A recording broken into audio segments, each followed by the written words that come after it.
Ішкі істер министрлігі заң мен тәртіпті қамтамасыз етуде.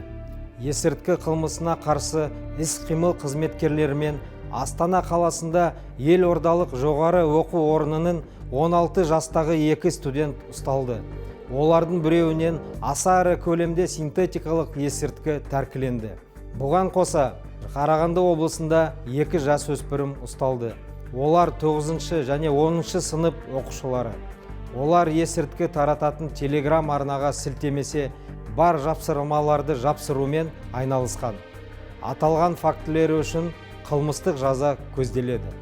2024 жылы полиция мен есірткінің заңсыз айналымына қатысы бар 61 кәмелетке толмаған, ал жыл басынан бері 6 жасөспірім ұсталды.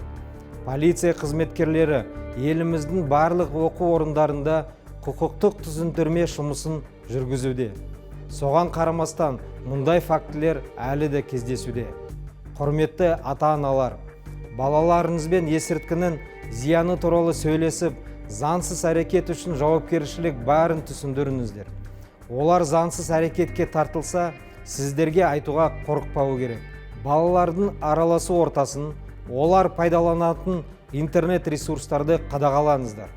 Заттарының арасында медициналық препараттар, фольга, шыны түткішелер кездессе, назардан тыс қалдырмаңыздар. Олар есірткі қолдануға арналған болуы мүмкін. Есірткі қылмыстары үшін қылмыстық жауапкершілік 16 жастан басталатынын еске саламыз.